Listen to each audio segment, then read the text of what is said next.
Shalom. First and foremost, I want to give all praises, honor, and glory unto the Heavenly Father and His only begotten Son, Yahweh, Bahasham, Yahweh Shai, Bahasham, Ha-Rachakodash.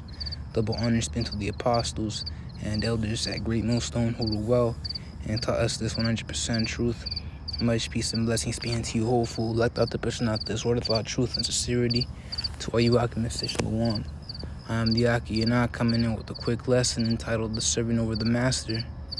And basically to dive into the lesson, in this fucked up country known as America, which really goes back to the Hebrew word, as we all know, amagra, which amagra is Hebrew for the word bitter. Because this is nothing more but a bitter captivity.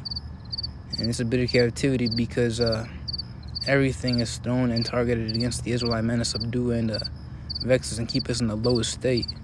So this place is nothing but hell, nothing but a bitter captivity. And that's why that scripture is always going to, depart ye, from her lest ye be consumed in iniquities. And also Micah the 2nd chapter verse 10 makes the mention, depart ye, for this is not your rest. Alright? How can hell be rest? It makes no sense. That is bugged out and confusing. Alright, rest is supposed to be peaceful. Alright, it's supposed to be heaven. A safe place and haven. This ain't nothing but hell, a bitter captivity. But with that being said, there's been a role reversal where now women are above the man, and it's been that way for decades now. An example would be the 60s. Another example, that's going into so-called equal rights for women, where they started enforcing things like now the bikini becoming the norm, where, these so-called women think it's acceptable and a goodly thing to show off their skin, show off their body. When a woman's supposed to be covered up, man. Alright, not showing her fucking skin. Alright, that's a harlot thing. And the scriptures want to not prostitute thy daughters. But that's what these women glorify. And they deem it to be good. And, within that relatively short period, because it's only been several decades, man. Only been several decades, not even 100 years yet. So within this relatively short time, although it's long in our perspective, because the perception of time differs between us and the spirit realm. There's been a lot of damage done to the reputation and nature of a man. That masculinity is deemed toxic. Because they start you go on social media and all you hear is women's opinions, which their opinions are nothing but vain and stupid. Alright, time out. If you work with a backpack on your back, you didn't succeed, and if you breathe oxygen, then I don't like you, and something that's not good in a man is if he what's it called, has a little bit of money. They throw in all these types of opinions to fit what they perceive to be a good man and not a good man. And when we try and express ourselves like they try and express themselves, now we're deemed toxic and this and then the third, and we get canceled and all this bullshit. And ultimately that's not right. The Lord don't like that. Alright, because really, if you're deeming this toxic masculinity, now imagine the prophets, the men of the Lord. Now what happens when you start talking shit to them? If you're talking shit to Yahweh Shai, and if you're talking shit to Yahweh Shai, you're talking shit to Yahweh. If you're talking shit to Yahweh, best believe the Lord is going to kill your ass, point blank, period. There's no other, we're not going to sugarcoat it. We're going to tell you how it is. And do you not think we don't fear? Of course we fear, man. We're trying to do everything right. And with that being said, with us trying to do right, you got the fucking woman out here, trying to bring us down and whatnot. They try and stop us and mute us and blah blah blah. It's ridiculous. Ultimately, that's all by design, man, because Esau wants to emasculate us and try to feminize us as a whole. And it's why the men in power today are nothing but a gynocracy, which the other apostle Gabar made mention. Gynocracy really means rule or influence by women. And I was reading an article a while back going into how, as generations pass, and women's opinions stand out more, this place is becoming a matriarchy, or however you pronounce it. Not a patriarchy, but with matriarch now. Matriarch, referring to the woman. You know, everything is influenced by the woman. Even these men in power today, you know, these top Edomites act like fucking women. You know, they act like females. You know, so it's nothing but a gynocracy. And with that being said, women being put on that pedestal tend to influence a lot of the decision making nowadays in order to get their way. And that's why the women rich get off. You know, they get rich. They get rich off of divorce and whatnot. You know, they're shown more lenience when it comes to a crime they committed. All right, one thing to know is that when you look at the news and you got a married teacher, and she ends up, you know, popping one of her students. You know, now it's deemed what's it called? They try and, you know, sugarcoat it by putting on some random label on it, like sexual misconduct. But say the rules are reversed, and it was a man as a teacher who ended up popping one of his students. Now that's deemed rape and whatnot. You know, so it's always gotta be you know, flip the other way against the man. You know, so they're showing more lenience, you know, to crimes they commit. You know, they become the man of the house as well.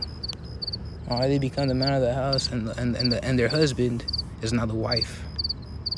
All right, you know, they always try and argue with the man. You know, I don't give a damn. You know, I don't care. You know, the man gets frustrated. All right, look at Samson. He was sore vexed of death. And when the Bible kept on, you know, beseeching him, telling him what's the secret of his strength. So now imagine the man, you know, the modern day man, married with the you know, brutish woman. Hey, they get frustrated and you know, they try and calm down the situation.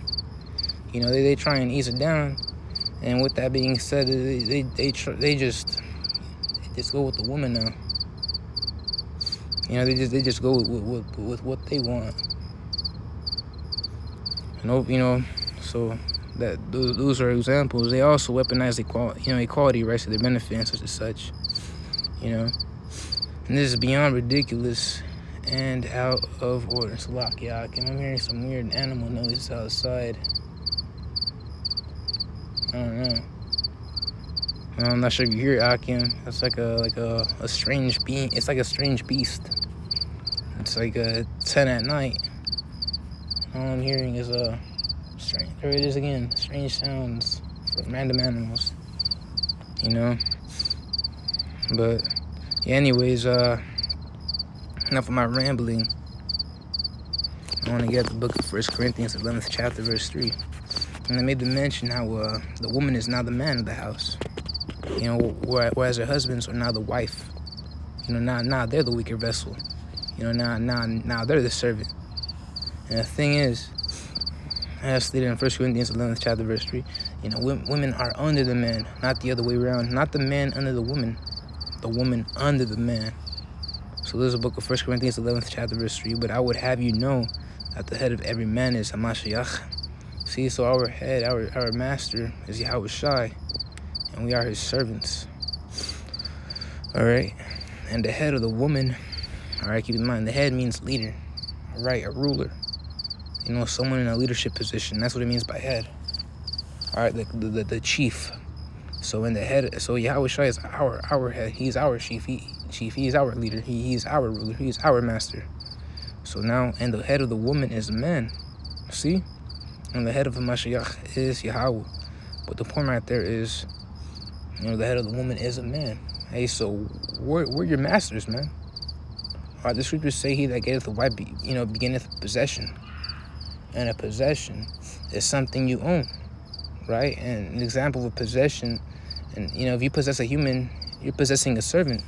And the thing is, you know, a woman is nothing but a servant. The word woman literally translates to servant.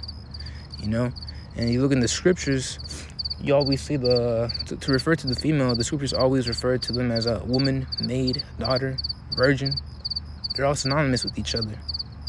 You know, virgin, maid, daughter, wife, woman. All right, an example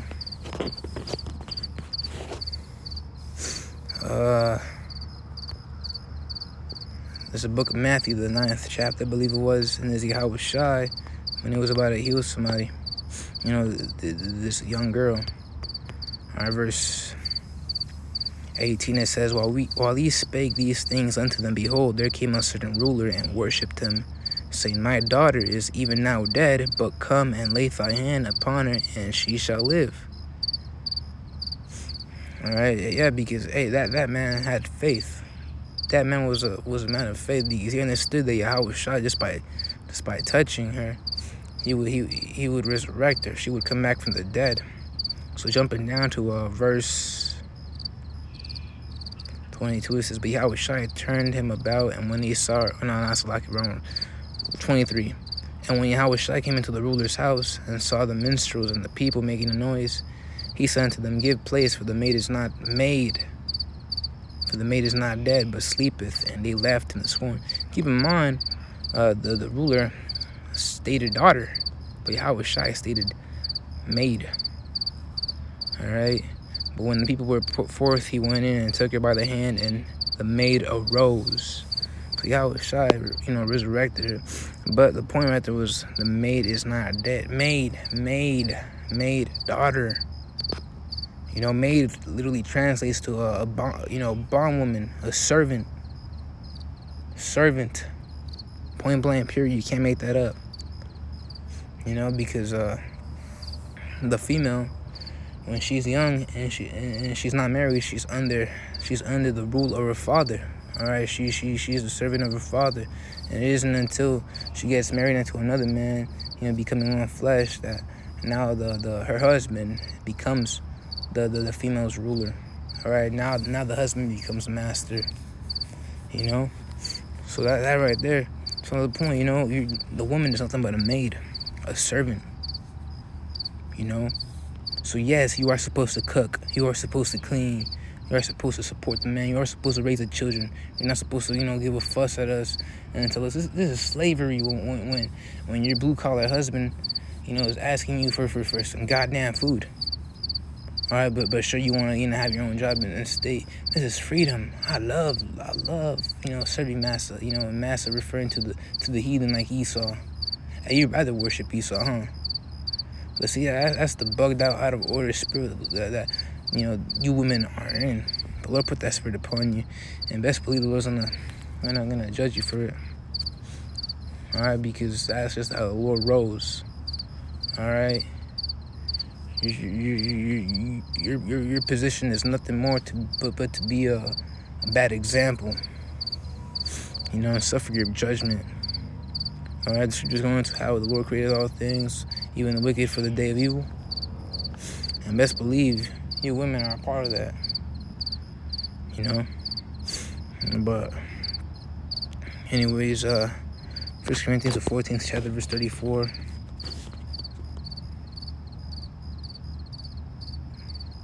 Actually, before I get that out, I want to get out another precept. If I can find it.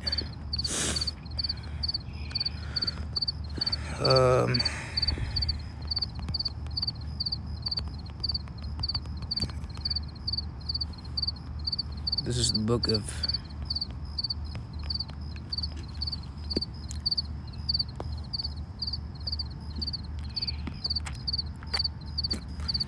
Alright, Buck Shaba with me, Hakim.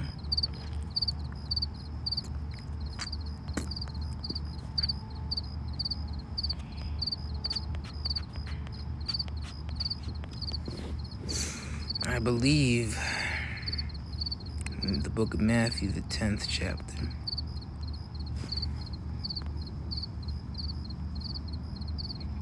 Now I'm just going to read that, verse 23. The disciple is not above his master, nor the servant above his Lord. Now, it's not this precept, it's a different precept, but this will do. But it makes to mention how, the servant is no greater than his master. And it's going to us and Yahweh Shai, but that's an example too. If we're not going to, glorify ourselves in this captivity, all right, we're going to glorify Yahweh with Yahweh Shai, but unlike some clowns, like an IOSC that make their grand entrance by horse, on a day that's not even the Passover. And then, you know, they get the attention, the cloud, the glory. But what happened to Yahweh Shai? What happened to Yahweh? Like, not Yahweh Shai glorify the Father first, and the Lord, you know, return the favor unto him? Hell yeah. And that's how it's supposed to be. You know, it's not supposed to be us. Alright? It's supposed to be Yahweh Shai. You know? Like, we're nothing but servants. And, you know, that's an example that should be, women should walk in, of us not being greater than our master. Alright? But you women rather be greater than your master. That's the point where I'm trying to get at. You know? Hey, the true men of the Lord, the true servants of the Lord, they're gonna glorify the master. You know, we're not gonna be greater. Like how I made the mention, you could be equal, but you're not gonna be greater. You know, you women want to be greater than us. You know, that's the bugged out spirit to be in. With you being the weaker vessel, you being the servant. You know, you're not supposed to walk in that way. You're supposed to walk in the way of, you know, humility. You know, so you women should really take that as an example. You know, not being greater than your master. You know, but now you got OF and you got all this and that. You got the women playing the men, clearing out their bank account. You know, things of that sort. You know, the use of spells. You know, to deceive the men. You know, and that's why a lot of these hoes, you know, put it like that, hoes, got a lot of followers and things of that sort. You know, they be making bank by selling online content. All right, they play the man. They fiddle with the man. You know, and as the scriptures say, you know, many men have fallen over the wits for women. A lot of these people, you know, they disregard their wisdom that they were given, you know, all to please a woman for a short-term satisfaction that doesn't even benefit them. All right, something but you know, an example that, hey, you're a fucking simp. You know, but digressing back, this is the book of 1 Corinthians, the 14th chapter, verse 34. Actually, verse 33. For Yahweh is not the author of confusion, but of peace, as in all churches of the saints. Yeah, so the Lord, you know, don't go about things like that, like this right now. And that's why the Lord's about to get ready to destroy this captivity America through ICBMs. You know. And when he establishes the kingdom and righteousness and order through his son Yahweh Shai, you know, everything will go back to the way it was. Women will be in order. And you women best believe, you women will be put in your fucking place, in your fucking lane. Alright, you women will be below the man. You women will be in chains. Alright, not as in slaves. Hey, but you women will be under us for all eternity. And there'll be nothing you can do. You won't be in the spirit about, I don't fucking love you. I want to be with Esau. You know, I want to be with Massa. No, you're not gonna be in that spirit. All right, you're gonna be put back in the spirit of loving your husband. All right, loving your husband. You know, not some gaggle bullshit that you come up with just because you're stubborn and you're all in your emotions. And best believe that's the spirit of a lot of these black and Hispanic women, man. So-called black and Hispanic women. And you women are fucking demonic and through. But going back, verse 34, let your women keep silence in the church. Let your women keep silence in the churches. Now you got so-called women out here being pastors and whatnot. They be asking questions and they be trying to teach and break down scriptures, this and then the third, you know. So let your women keep silence in the churches. That's how it's supposed to be. This is a commandment. Let, you know, referring to you know, you put that into action, apply it into action. You know, this is a commandment basically. So let your women keep the silence in the churches, for it is not permitted unto them to speak, but they are commanded to be under obedience, as also saith the Lord. Hey, you women ain't in obedience, man. Now it's the man in obedience. All right, best believe you got a lot of these so-called sisters out here, You know, they be portraying themselves as a good fruit, but in reality, behind the scenes, behind the camera, they're nothing but fucking, hogs and dogs, and all they do is, go against obedience. All they do is retaliate against the husband. Verse 35. And if they will learn anything, let them ask their husbands at home, for it is a shame for women to speak in the church. Yeah, so like the argument is going to, the husband's supposed to break down the scriptures for you, man. All right, the sisters could watch the videos. Obviously, that's what YouTube is for. But really, the husband's supposed to teach you, man. Your husband's supposed to teach you, not another man. Your husband. All right. So, verse 36, what came the word of Yahweh from you, or came in unto you only? If any man think of himself to be a prophet or spiritual, let him acknowledge that the things that I write unto you are the commandments of the Lord. See? And keep in mind that the Apostle Paul, when he I guess he would say died, temporarily. He was dead for a time. His spirit went back to the spirit world. He was taught by Yahweh Shai himself. So best believe those commandments are really from the Lord. And that's why, I believe it was in Romans. Yeah, I kind of was Romans. I think it was so. The Apostle Paul made the mention how, be ye followers of me. All right, as ye are followers of Hamashiach. Roughly paraphrasing right there. But yeah, these are commandments, from on high. Verse 38, but if any man be ignorant, let him be ignorant. Wherefore, brethren, covet to prophesy, and forbid not to speak with tongues. Covet meaning to want, desire. I guess he would say lust, have that urge. Have that fire burning in you to want to prophesy. So covet to prophesy, and forbid not to speak with tongues. Let all things be done decently and in order. So all things are supposed to be in order. The Lord the Lord is perfect, man.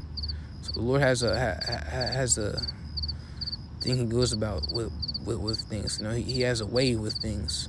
Everything is on its own set, in its own world, in its own class, in its own order, in its own ranking. He has a whole system for this stuff, And the ranking is Yahweh is ahead of Yahweh Shai. Yahweh Shai is ahead of the man. The man is ahead of the woman. That's it. But yeah, pursuant to verse 37, when it says, let him acknowledge that the things I ran to you are the commandments of the Lord, reminds me of another precept, if I can get it out. Proverbs the 13th chapter, verse 13. And it reads, Proverbs the 13th chapter, verse 13. Whoso despiseth the word shall be destroyed. Whoso, despise meaning to hate, to abhor, to think of as an abomination. The word. If you hate the commandments, the law such as the commandments, the word, the scriptures, this Bible, this truth, the things that we teach, the doctrine, the word of the Lord from on high, if you despise that, you shall be destroyed. You shall literally be destroyed. Either by missile fodder, or eventually you're gonna get slew in Jacob's trouble, or however the Lord's gonna have it planned out for your demise. And because keep in mind, Hebrews the 10th chapter verse 31 makes a mention, that there's a fearful thing to fall into the hand of the living power. And that word hand goes back to the Atlanta biblical usage of the destinies of man. So the Lord could literally shape your destiny. The Lord could literally plan out your fate, design your fate. Just like how Esau's designing all this bull crap, the Lord could do the same thing with you. And that's a terrible fate, man. It is a fearful thing to fall into the hand of the living power. And we don't want that, man. We do not want that. Whoso despiseth the word shall be destroyed, but he that feareth the commandment shall be rewarded.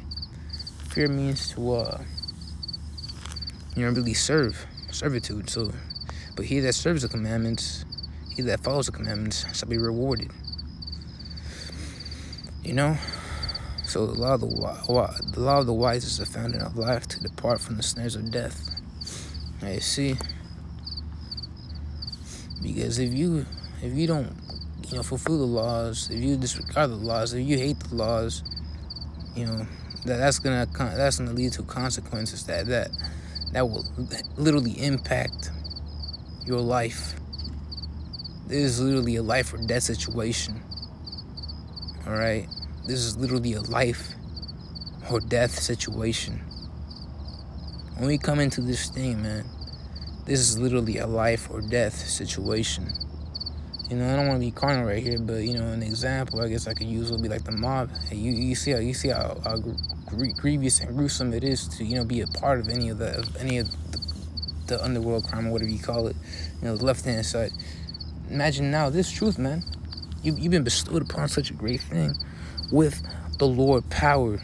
You are being dealt with by the Lord Yahweh, the creator of existence. You want to disregard the word, man? Don't fucking do it. And I'm telling myself that first and foremost, that's a scary thing. Like literally, this is literally a life or death situation, and it even scares us. When we end up meditating on it and we get deep into it and we think about it, this is literally a scary freaking position to be, but also it's a blessing, because now like as Scripture saying in verse 14, the law of the wise is the fountain of life, to depart from the snares of death. Now we're privy. Now we have the eyes, so now we're able to see things. Now we're able to hide ourselves as prudent men, from any impending dangers. The prudent man foreseeth the evil and hideth himself, right? You could apply that to many things, also understanding that destruction is coming for the wicked, so therefore change your ways and you may be preserved. But going on, I just want to end it off in the book of 1 Corinthians 11th chapter verse 8. I should have brought this out earlier. Yeah, so going back to the woman, digressing back into the main topic of the lesson, verse 8, for the man is not of the woman, but the woman is of the man. Neither was a man created for the woman, but the woman for the man. See? So you women are supposed to be our possession, our pleasure. You women were created to be a pleasure unto us, and help me unto us. The support for us, right? And I quoted a precept earlier. If I can get it out. I know it's in the book of Sirach, or Ecclesiasticus, that is written. Go shepherd with me, Hakim. So, yeah. Ecclesiasticus, or Sirach 36th chapter, verse 24, he that getteth a wife beginneth a possession, and a help like unto himself, and a pillar of rest. You women are supposed to be our support, our help, our pleasure, our possession. How you're supposed to be our partner in crime. This is a co-op thing. So the woman was created for the man. You women are our servants. That's how it is ordained. And the Lord will, restore that natural order once back in the kingdom. He'll do it little by little. It's a gradual process. Hey, keep in mind, Isaiah the 4th chapter, verse 1. He's gonna humble down a lot of women when Isaiah the 3rd chapter kicks in, especially in Jacob's trouble. So a lot of these women are gonna change. They're gonna be a change of heart, and they're gonna beg to be with us. But the Lord won't fully restore that humble spirit upon these women, to the kingdom. But I just want to do a quick lesson on this. The Lord was edifying, and hopefully Joachim Schwab continue to pray for each other. As is goodly and charitable to do. But with that being said, this one was edifying. And, Ahabatham, wa shalom.